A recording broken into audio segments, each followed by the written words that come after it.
Figure de proue du journalisme politique à la télévision et à la radio pour France 2 et France Inter, Léa Salamé voit sa situation être ébranlée par une décision de Raphaël Glucksmann, son compagnon depuis 2015 et député européen.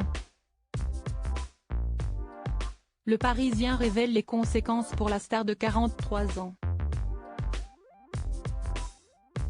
Si est une situation de déjà-vu pour Léa Salamé ou presque.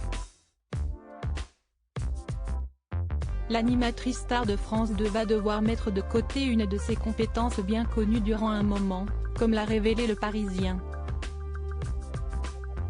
Une décision délicate qu'elle prend en raison de son compagnon Raphaël Glucksmann, essayiste et homme politique. Ce dernier, père de son fils Gabriel, 6 ans, a annoncé sa candidature aux élections européennes, ce qui entraîne sa bien-aimée à définir précisément sa place à la télévision durant la période de campagne.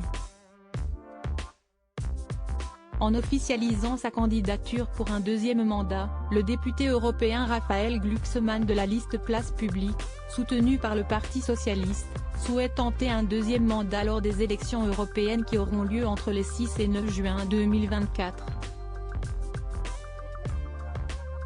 En 2019, avec son mouvement, il avait récolté 6,19% des voix et 6 sièges au Parlement européen. Œuvrant pour France Inter, Radio France, et France 2, France Télévisions, Léa Salamé devra-t-elle se remettre en retrait durant les 6 semaines de campagne ? Selon Le Parisien, sur France 2 où est diffusé son talk-show du samedi soir Quelle époque, l'animatrice et journaliste va continuer son travail en s'engageant à ne pas recevoir d'invités politiques durant les 6 semaines de campagne officielle. Quant à la matinale de France Inter ou les personnalités politiques, elle ne fera aucune de leurs interviews lors du créneau de 8h20. Elle reste au micro pour les invités culturels. Des situations déjà connues donc maîtriser une mise en retrait qui est donc moindre comparée à celle qu'elle avait faite en 2019. À ce moment-là, elle s'était totalement écartée de la matinale radiophonique comme de l'émission politique sur France 2, compensant cette absence avec ses entretiens femmes puissantes en podcast puis livre. Politique, médias et vie personnelle, un ménage à trois délicat. On se souvient aussi de la position délicate de Thomas Soto, à l'époque en couple avec Maya Daboulos, qui fut conseillère du Premier ministre en exercice au même moment, Jean Castex. Il s'était mis en retrait d'Élysée 2022 pour éviter tout conflit d'intérêts et favoritisme.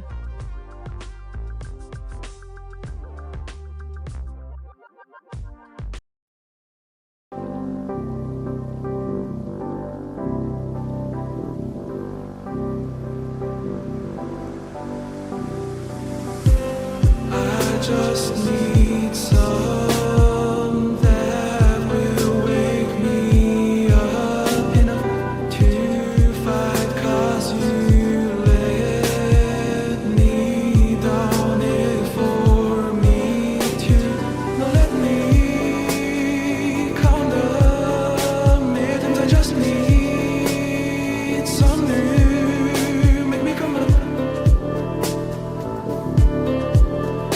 We were that we had to